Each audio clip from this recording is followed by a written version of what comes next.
to this podcast for Radiation Physics for Wenatchee Valley College. I am Todd Bussey, your instructor, and I hope you find this podcast and all the other podcasts for this class helpful. Today we are going to discuss Chapter 2, which is Radiation Concepts. The first thing that we're going to discuss is matter and energy. So let's do some vocabulary. First of all, we have to look at matter. Matter is anything that has mass and occupies space.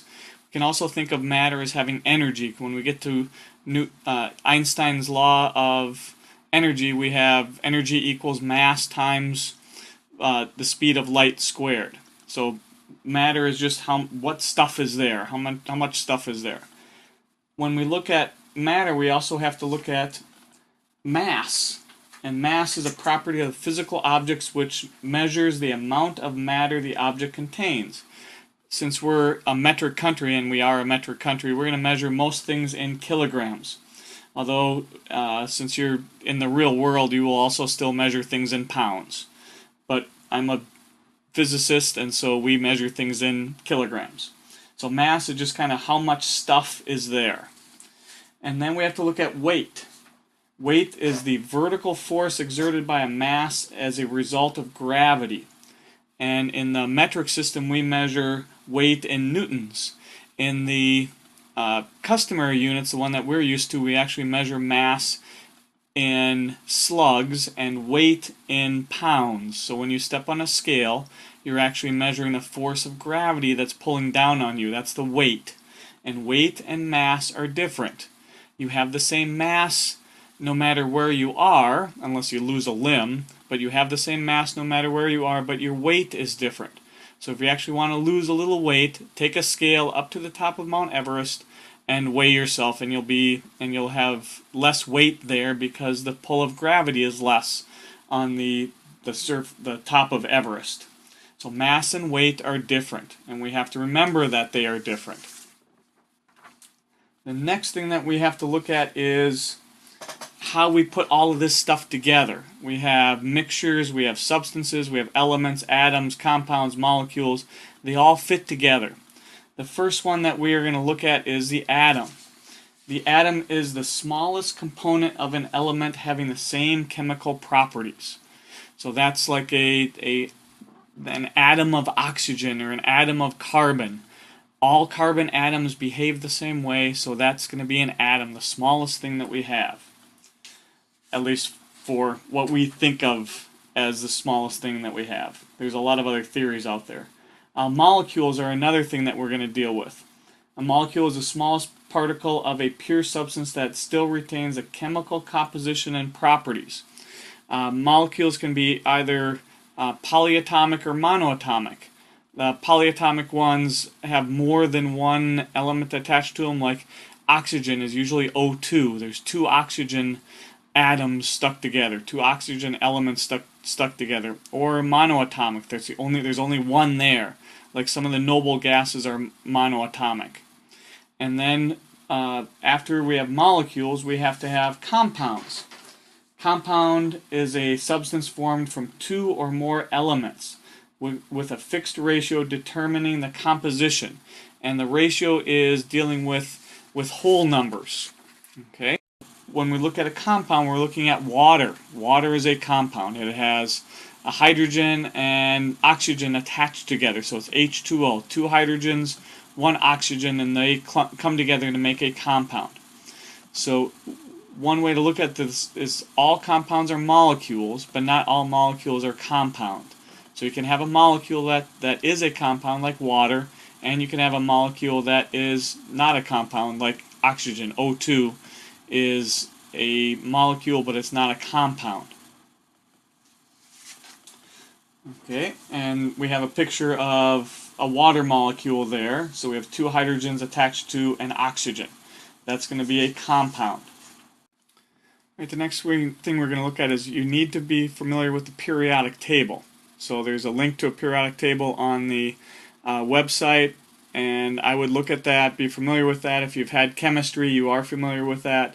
We're not going to go into as much depth as chemistry does, but you have to know the basics of the periodic table. And it's also always helpful to have one handy, so if you go to a bookstore and find a periodic table, that might be handy for this class at times. The next big topic we're going to look at in this podcast is energy. And energy is a fundamental quantity that every physical system possesses. And for us, mostly energy is going to be measured in joules or electron volts. When we get into small amounts of energy, we're going to use electron volts. And energy is basically how much work can be done on the system or by the system. And a lot of times it's heat. We exchange heat between systems, and energy is exchanged in that heat. And there's a whole bunch of different types of energy that we're going to deal with. One of them is going to be mechanical energy. Mechanical energy is the energy which an object possesses due to its motion or its stored energy of position. So wherever an object is, it might have some motion attached to it, so it has some mechanical energy, or it might be above the ground, so it has energy stored because of its position. Another type of energy that we have is potential energy. And potential energy is the energy of a system associated with the spatial configuration. Basically what that means is where it is. The one that we use most often is potential energy gravitational. So gravitational potential energy. And that's based on where it is compared to the Earth. So if you have a ball that's high above the Earth compared to a ball that's low compared to the Earth, the ball that's higher has more potential energy gravitational because it can fall farther and be influenced by gravity for a longer period of time. So it's going to have more potential energy gravitational. We can also have potential energy dealing with electrical fields, and we'll get to electrical energy in just a second. The next one we have is kinetic energy. Kinetic energy is a portion of energy associated with motion of a body. So anytime an object is in motion, it has kinetic energy. In physics, we talk about kinetic energy being used by the equation mass times velocity squared. So the amount of mass we have has a huge influence on the amount of kinetic energy we have. If we have a really large object, it could have a lot of kinetic energy. If we have a small object, it could have a lot of kinetic energy depending upon how fast it's going. And then velocity squared so how fast it's going has a huge impact on the amount of kinetic energy it has. The next type of energy we're going to deal with is chemical energy.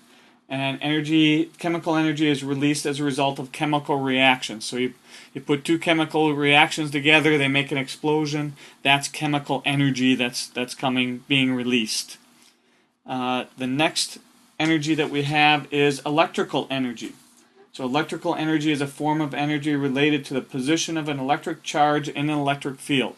When we talk about electric charge, we're talking about positive and negative charges. Like electrons are negatively charged, protons are positively charged. So where those guys are in an electric field, and anything that has an electric charge is going to set up an electric field, wherever those are, they're going to have amount of electric energy. And if we want to think about if we have two charges that are alike, two positive charges, those are going to be repelled from each other. So they're going to have energy that wants to push them away from each other. If we have a positive proton and a negative electron, those are going to be attracted together, so those are going to want to come together and collide. So that's electrical energy. Next we have thermal energy, and this is also considered heat. So when we talk about thermal energy, we're talking about the energy. Thermal energy is a kinetic energy due to disordered motions and vibrations of microscopic particles. So the hotter a substance is, the more the molecules are moving around. So they have a lot of kinetic energy when there's a lot of heat involved. So the more energy, thermal energy they have, the more kinetic energy each of the particles has. So that's thermal energy or heat. The next one that we have is nuclear energy. So if we have a nuclear reaction, energy is going to be released. So in a nuclear reactor, we have a chain reaction being set up, and energy is being released because we have nuclear decay, and that's going to be the nuclear energy that's going to be released. Or if we drop a nuclear bomb, we're going to have a whole lot of nuclear energy released. And the last type of energy that we're going to look at is electromagnetic energy. And this is a wave characterized by variations in electric and magnetic field. The easiest way to look at this is light. Light is an electromagnetic energy. When light is interacting with your eye, it's transferring energy to your eye so that you can see what it is bouncing off of. And the electromagnetic spectrum, light, is composed of an electric field and a magnetic field that are perpendicular to each other that keep varying with each other. So that's what light is. And we'll talk more about light when we get to a little bit of the electromagnetic spectrum.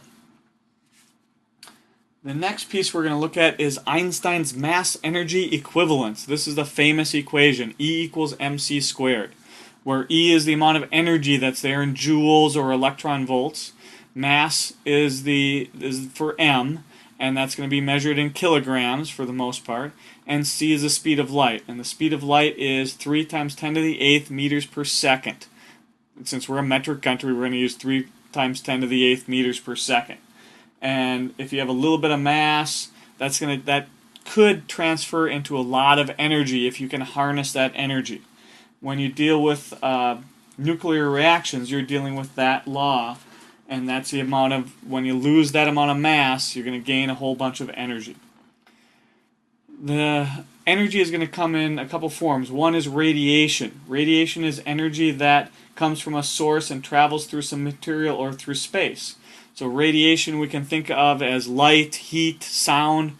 Those are all radiation. And when a person gets exposed to radiation, we get irradiated. So one way that we're going to get irradiated, and what you guys are going to do in radiation physics, is when you take an X-ray. That's light. That's a form of light. You could possibly get irradiated, and you want to limit the dose that you guys get, limit the dose the patient gets, and that's what you're going to be studying in some of your other classes, is how to limit that amount of radiation that you or your patients are being exposed to. When we talk about X-rays, we're talking about ionizing radiation. So we need to ionize some tungsten so that when the electron comes back into the lowest shell, it gives off X-rays. And so we actually want some ionizing radiation in here. And there's some basic ways that we can get ionizing radiation. One is alpha particles, which are basically helium nuclei. And those are fairly big, and they can have create a lot of ionizing radiation. Beta particles, which are electrons, and that's actually what we're going to be doing when we have X-rays, is we're going to be streaming some electrons at a tungsten atom, and we'll have some ionizing radiation that way. Neutrons could also be ionizing radiation, and gamma rays, which are high-frequency electromagnetic waves. X-rays can also be ionizing because they have high energy as well. Next thing we want to look at is some fundamental particles that we have. And we have 3 fundamental particles in this class that we're going to deal with. The electron, the proton, and the neutron. And they are all in the nucleus and in the shell around an atom. And the first one we're going to look at is an electron. And we need to know the mass of an electron, which is 9.109 times 10 to the negative 31 kilograms. It's very light. It's not very heavy at all. But it has a charge, which we'll get to in a second. And then it has an AMU, an atomic mass unit, that we'll talk about in a second, of 0.000549. And in chemistry, we use atomic mass units a lot. In physics, we use the mass of the electron, the 9.109 times 10 to the negative 31 kilograms. And it also has a charge. In physics, we use the charge of the electron to be a negative 1.602 times 10 to the negative 19th coulombs. Coulombs is just a way of measuring charge. And coulombs are actually very large. So that's why the charge of an electron is very small. In chemistry, you would use the charge of negative 1. I'm a physicist, so I use the negative 1.602 times 10 to the negative 19th coulombs as my charge. I hardly ever use negative 1. And then we have to have a way of showing what the symbol is. And the symbol is lowercase m and then a subscript of e. So m sub e is the electron. The next subatomic particle we're going to look at, or fundamental particle, is the proton. This one has a mass of 1.673 times 10 to the negative 27th kilograms. It is much, much more massive than the electron.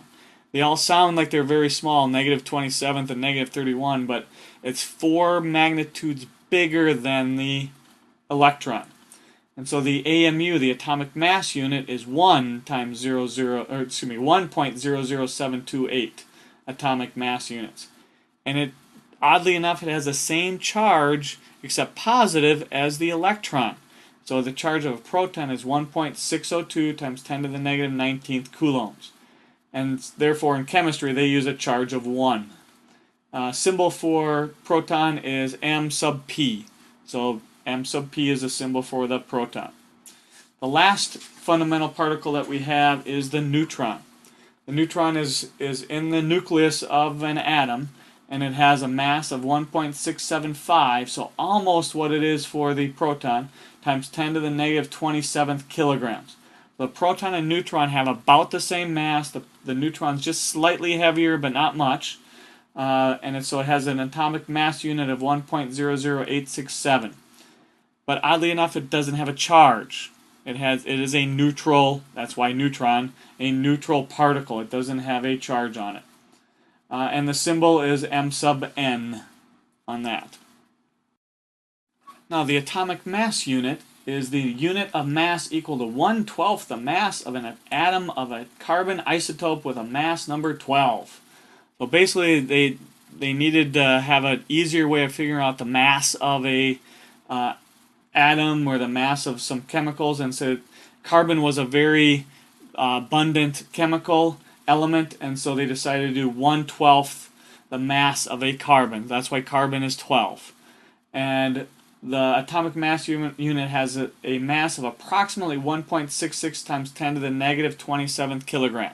So it's almost the mass of a proton, almost the mass of a neutron.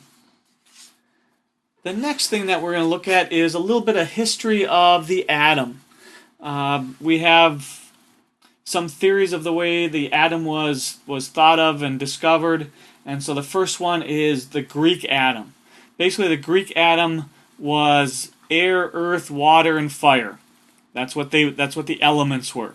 And in each of those, there was air was wet or dry, or hot or cold. Same with earth, same with water, and same with fire. And there were actually some people back there that thought that talked about the atom as a thing that is, you cannot break it, you cannot cut it. It's very, very small, smaller than the eye can see. But there were not a lot of them, not a lot of Greeks that thought that, but that came out later on. The next one that we're going to look at is the Dalton model of the atom. And there's some principles for the Dalton model, and it was figured out by John Dalton, who lived from 1766 to 1844, and he wrote a book called The New System of Chemical Philosophy in 1808.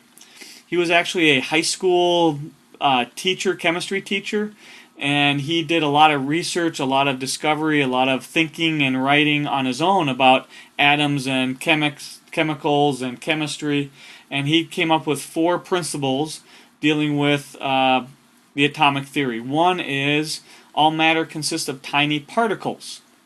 Second one is atoms are indestructible and unchangeable. So once you had the atom, you couldn't do anything with it. We know we can now break up an atom into protons, neutrons, and electrons, but that's okay. Elements are characterized by the mass of their atoms. So he figured out that carbon has a different mass than chlorine and different mass than iron.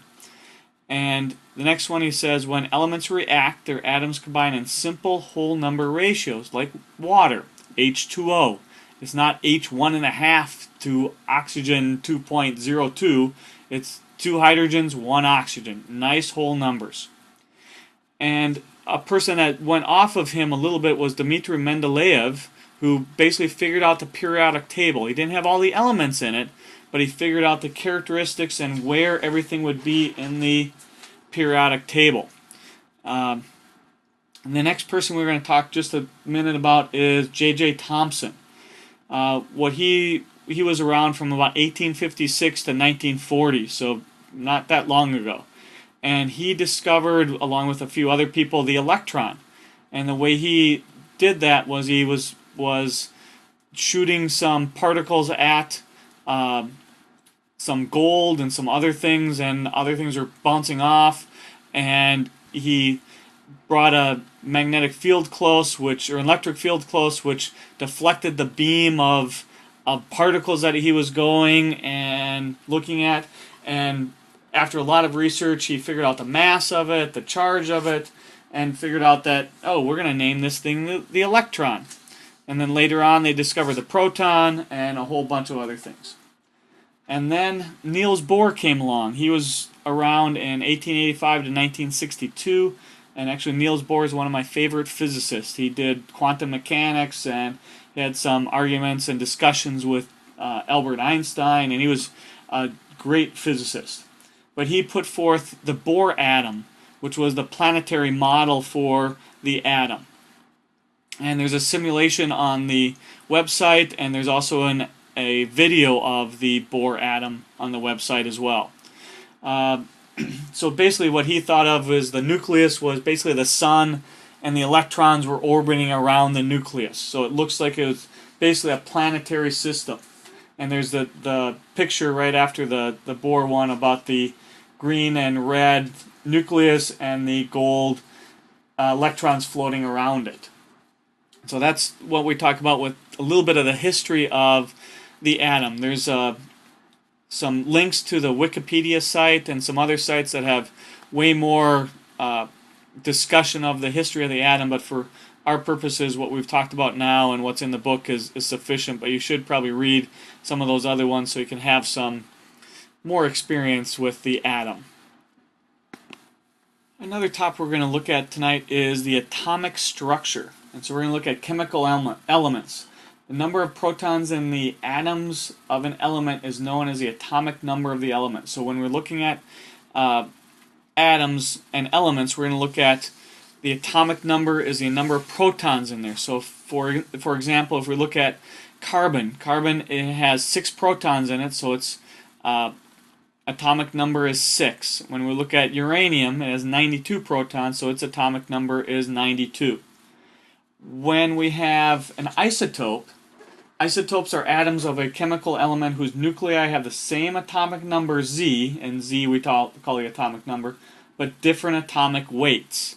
So when we have an isotope, that means we have a different number of neutrons in the nuclei. And we should have the same number of protons. If we had a different number of protons, it would be a different element. But when we have different numbers of neutrons, we're going to have isotopes in there. And there's some famous isotopes, like carbon-14 is an isotope of carbon. And that's the one we talk about when we deal with radioactive decay and finding the age of Stonehenge and all of those things that we do with carbon dating. They use carbon-14 because we know what the half-life of carbon-14 is, about 5,732 years. And we can figure out how long something's been around. If it has some carbon in it, we can figure out how much carbon-14 is there and estimate how long it's been there. So when we look at an element, we're going to look at the atomic nomenclature. That's just a way of saying what does this thing in the atomic and the periodic table look like. So the next slide that we have has an X in it. That's going to be like C for carbon, Cl for chlorine, F for fluorine. The atomic mass is going to be the A up in the upper left. The atomic number Z will be in the lower left, and that's the number of protons we have.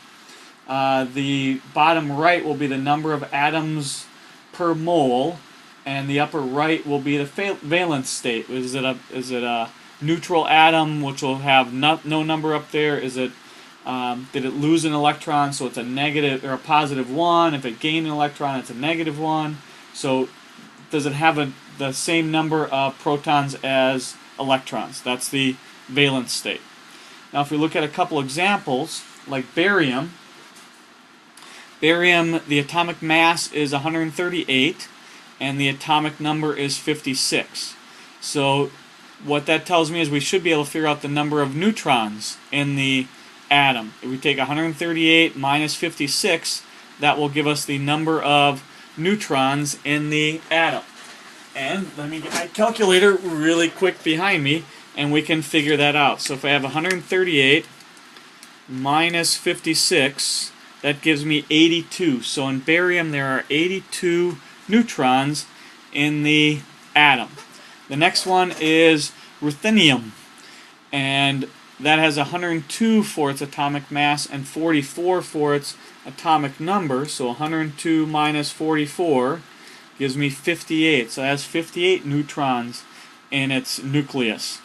And the reason I picked those two is barium is a reagent that we use in X-rays, and ruthenium is an element that we could use as one of the targets, depending upon what we're dealing with.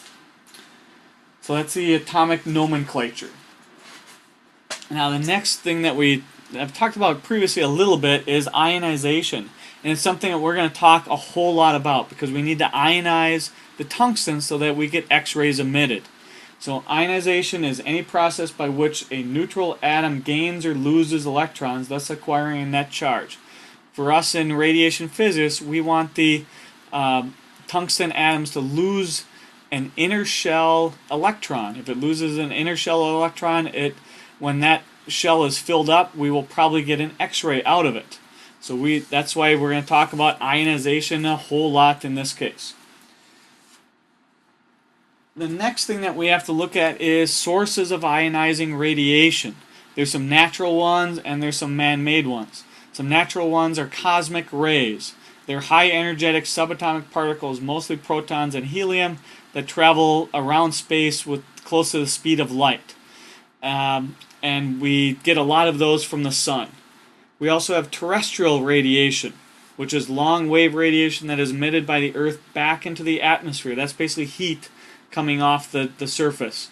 It's absorbed by water vapor in the atmosphere, and some of it's radiated into space, but a lot of it's just kept back on the Earth as heat. So when we have cloud cover, the air stays warmer than when we have clear skies, where the radiation can be just straight up into space. We also have internally deposited radionuclides. So your body has some radiation in it. Isotopes of potassium, carbon are radioactive, so if we had a Geiger counter, we could possibly pick up some radiation coming from all of our bodies. We also have man-made radiation, man-made ionizing radiation. The one that you're going to deal with a whole lot is medical X-rays. And so the use of medical radiation accounts for about 11% of our exposure per year. But for you as a radiological technologist, it's going to be more than that. So you have to watch how much radiation you get exposed to. Another source is nuclear power generation. When we look at Hanford, when that was going, we had some radiation from that. We also have industrial research and consumer. The old wristwatches that we used to have had some radiation in it. And we also have radon, which is a form of radiation when we have that's naturally occurring in the world, in the earth, and sometimes it's bad, like in Montana. There's some places where they have to have radon detectors in basements because it's a poisonous gas. And so you don't want radon in your basement. It isn't very healthy for you. And so the picture that we have is radon is about 55% of our exposure. Internal is about 11, medical X-rays are about 11, and all the other ones that we have there. The next piece that we're going to look at is orbital electrons. Now, we have all these shells that we have to deal with. How many electrons can be in them? How can they be configured? How do we figure out all of that stuff? And that's the next piece that we're going to look at. For us, the next slide that we have is we have 7 shells that we're going to have to deal with. We have the symbols for the shells and then the number of electrons in each shell. So the first shell that we have is a K shell. That's the innermost shell. That's the one that we want to be ionized when we're talking about X-rays. And that shell has a maximum number of 2 electrons in it. The second shell is we call the L shell, and that has a maximum number of 8 electrons in it. It doesn't have to fill up, but the maximum it's going to have is 8. The third shell is the M shell, which has a maximum number of 18. The fourth shell is the N shell, which is 32 max electrons. Shell number 5 is the O shell with 50 electrons in it. The sixth shell is the P shell with 72 maximum electrons. And the last shell 7 is the Q shell with 98 electrons maximum in it. And so that's just a slide showing how many electrons in each shell. And those are the numbers that you have to know for this class. There's some other ones that we're going to talk about, but if you know those 7 shells and the number of electrons in those shells, you have that part of the class nailed.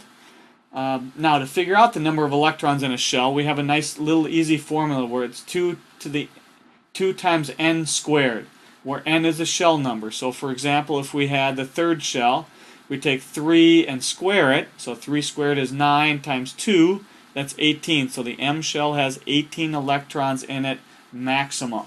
It might have less than that, but it can only have 18 total. The next piece that we have is a little more spread out form of that shell diagram, and the L shell is the 1s one, that's going to have 2 electrons in it. If we go up to the next one, the 2 one, that's going to be our M shell, and that's going to have a maximum of 8 in it. So each of those little rectangles can hold 2 electrons. And we'll do an example with those in just a minute. One way to remember how those fill up, because they don't fill up going straight up, they actually fill up in diagonals, which is the next picture that we have.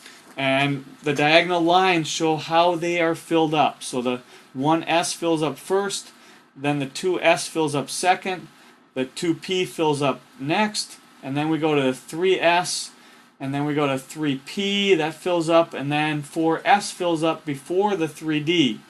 And then once the 4s is filled up with its 2 electrons, the 3d fills up, and then we go up to 4p and 5s and on up on those diagonals.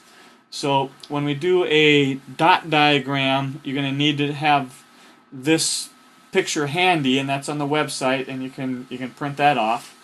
But let's look at an example. We're going to look at iron, and if you look at a periodic table, iron has 26 protons. So we need to fill up all the way up until we have everything filled up with 26 protons. So the first shell that we fill up is the 1s shell. That one has 2 protons in it. The next shell we fill up is the 2s shell. That has 2 protons in it. So now we have 4 of the 26 done.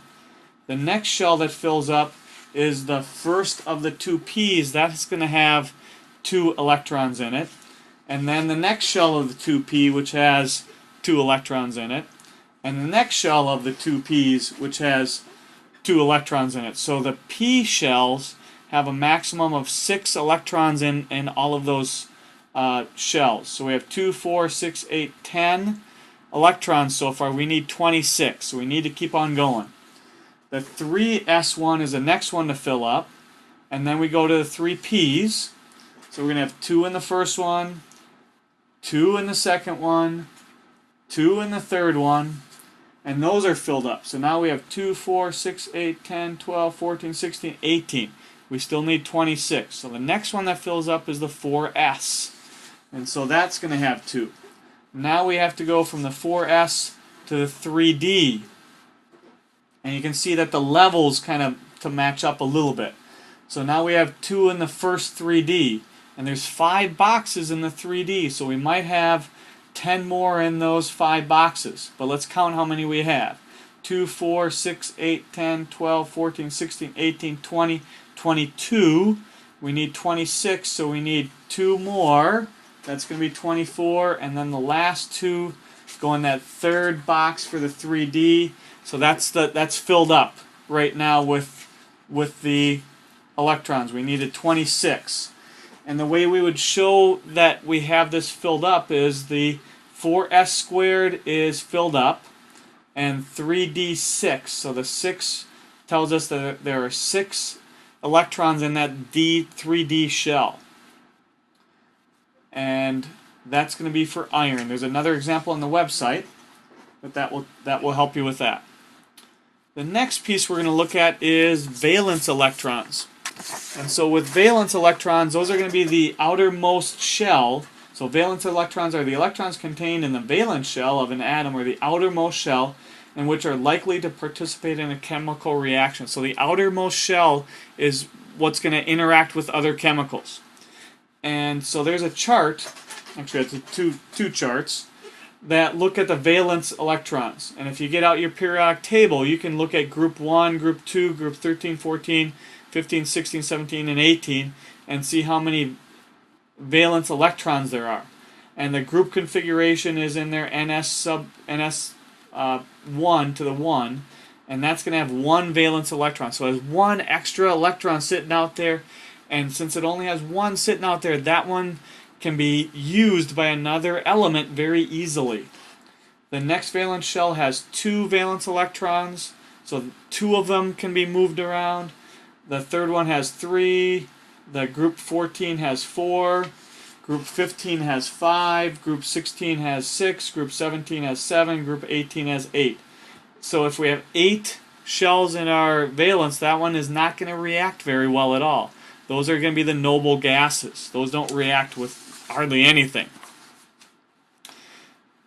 And so that's a valence electron. So we just have to know how those are going to react. And we don't do a lot of chemistry in this class, but valence electrons are important for us to realize what they are and that they will react with different elements. And then we have to look at electron binding energy. So electron binding energy is the energy needed to change the state of an electron in an atom. So if we have an electron in an innermost shell, what are we going to have to do? How much energy are we going to have to give to that for it to move out into an outer shell? And so an example of that is we have an electron on the ground state. It's kind of in the innermost shell. It's happy there. It doesn't want to move from there, but it gets excited. We give it some energy. We have another electron come in and run into it or interact with it. So it gets some energy and moves to an excited state out a little farther in a shell. Maybe it was an L shell to begin with, and now it's in the M shell. So it's moved out just a little bit. And it doesn't like being out there. It's excited. It wants to get rid of that excess energy. So it drops back into its innermost shell. When it does that, it's got to give off some energy. The way it gives off that energy is some light. In this case, it's some red light, because that's the wavelength that's coming off of that energy. It gave a certain amount of energy. What we want it to be is we want that energy to be an X-ray. If it's an X-ray, we can use it to use on a patient so we can figure out if the bone is broken or whatever we're doing the X-ray for. And then the last little bit of this one is the red line is part of a spectrum.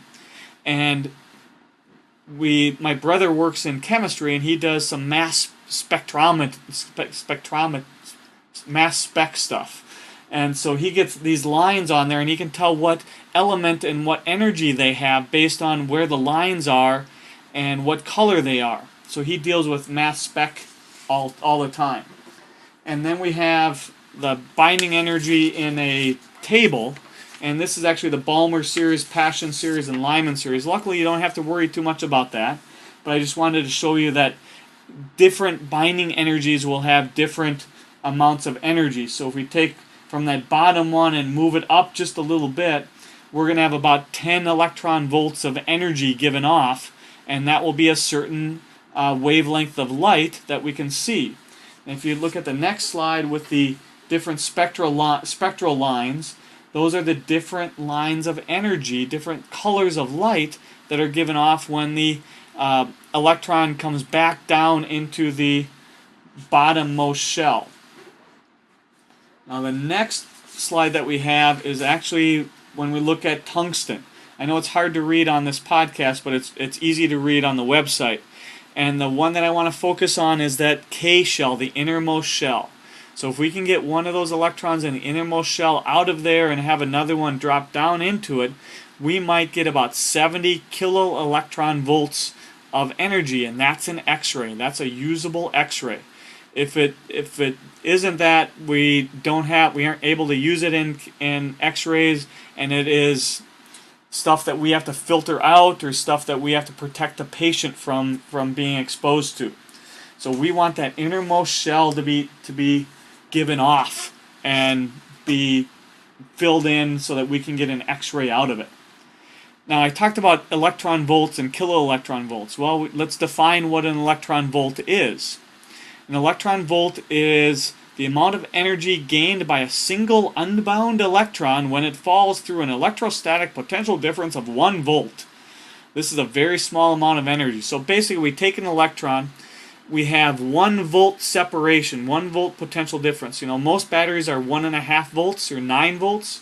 If we have an electron that goes across 1 volt, it's going to use up a certain amount of energy or gain a certain amount of energy if we have to push it through there. And that's 1 electron volt. An electron volt is 1.602 times 10 to the negative 19th joules. Ooh, that number sounds a little familiar. That's basically the charge of an electron if it was in joules. 1.602 times 10 to the negative 19th coulomb of charge on an electron. So a coulomb and an electron volt are very similar, but they're measuring energy or electric charge. And so we're going to deal with electron volts and kiloelectron volts a whole lot in this class. The next piece that we have to look at is chemical bonds. There's a couple ways that chemicals bond together. One of them is an ionic bond. An ionic bond can be formed after 2 or more atoms give up or gain electrons. So remember the valence shell, if we had a valence shell of 1, that electron can be given off to another element and used by that element to fill up its shells so that it's completely full, and the other one loses an electron, but that's chemically bonded together. So an example of an ionic bond is when we have sodium and chlorine together. Sodium chloride is an ionic bond. The next one that we have is the covalent bond. And covalent bonding is a form of chemical bonding characterized by sharing of 1 or more pairs of electrons between atoms. So instead of one giving up an electron, they share it together. An example of a covalent bond is water. Oxygen needs 2 more electrons, and a hydrogen each have 1 excess electron, not really excess, that's its valence shell. So it doesn't want to completely lose that electron, so it will share it with the oxygen element, and so we'll have 2 hydrogens fill up the 2 holes that the oxygen has and share the electrons between them. The next piece that we have is we're going to go on to the electromagnetic spectrum just a little bit. And the picture that's on the screen is an electromagnetic wave. The red lines represent the electric field. The blue lines represent the magnetic field. The magnetic field based on magnets. And they are perpendicular to each other, and the thumb is pointing in the direction that this piece of light is going. And so we need to talk a little bit about waves and the wave theory of light, because there are 2 theories behind light, the wave theory of light and the particle theory of light. It's called the duality of light. And I'll have you read a little bit from the Nobel Physics Prize website so that you can get a little bit more information about the duality of light. But we have to talk about some properties of waves. One of the properties of waves is wavelength. And the wavelength is a distance between repeating units of a wave pattern, and we usually use the symbol lambda. It's basically an upside down Y is what it looks like. And wavelength is usually from crest to crest. There's a picture on that's up there, and so if we look at from crest to crest, how long that is will be the wavelength. And it could be a meter, it could be times 10 to the negative 6th meters. It's going to be a length in there. So that will be wavelength. And all light has a certain wavelength. The next piece that we're looking to look at is frequency.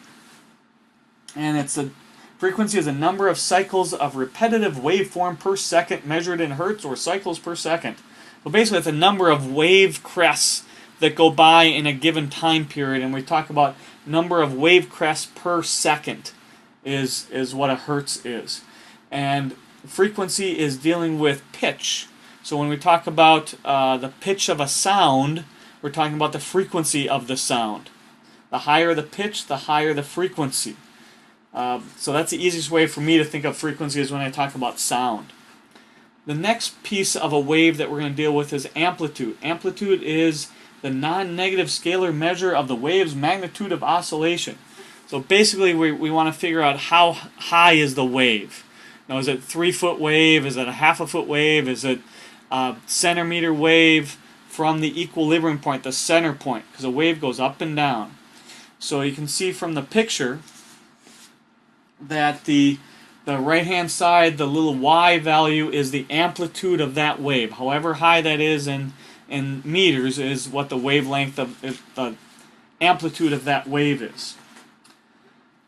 Now, a piece that is idea that's related to frequency is called the period. The period of a wave is the time the full wave takes to pass a given point. So if we go from crest to crest, how long does it take from crest to crest for that wave to go by? And if you've thought about it a little bit, period and frequency are related to each other. Period has the notation of t, don't ask me why, but period is t, frequency is little f. So period and frequency are inverses of each other, are reciprocals of each other. So if we know what the period is, let's say 2 seconds, we know the frequency is a reciprocal of that, or 1/2. That means that it's going to be 1/2 a hertz. Half a cycle per second will go by in that time frame.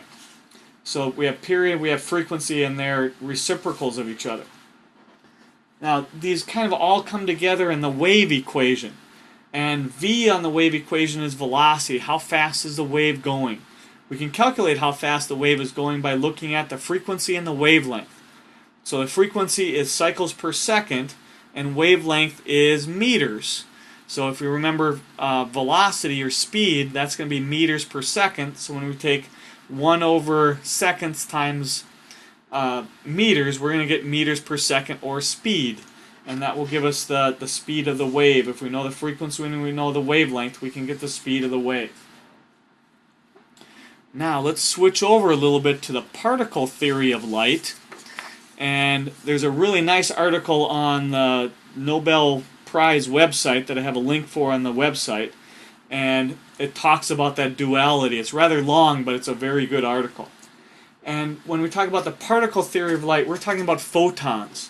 I'm sure everybody's heard of a photon of light, but a photon is a quantum of excitation of the quantized electromagnetic field and is one of the elementary particles.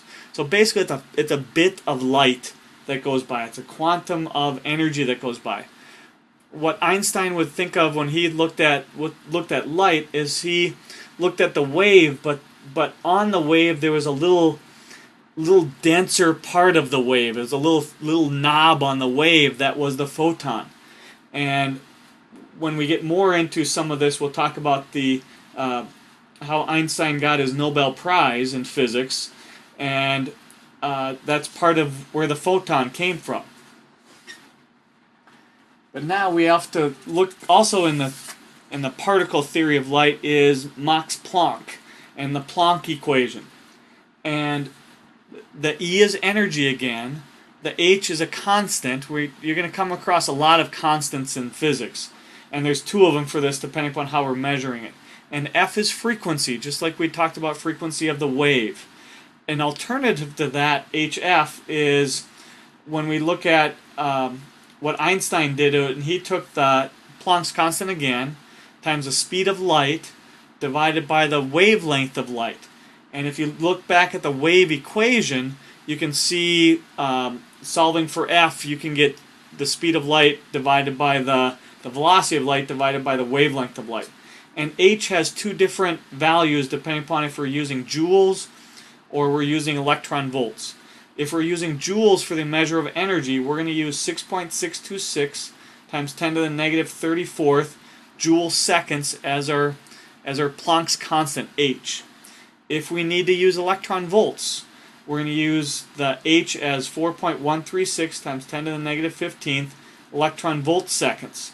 And so you have to look and see what information I give you to see if you're going to use joules or if you're going to use electron volts. If I don't specify, it really doesn't matter. Joules or electron volts give me the same number, just a different form of that number. And I think that is it for this podcast. There's some other things about the discovery of X-rays that I have some articles that you should read. There's a video on swallowing that uses a fluoroscope that's kind of interesting to see the swallowing. And there's a good history of X-rays can be found at one of the links on the website.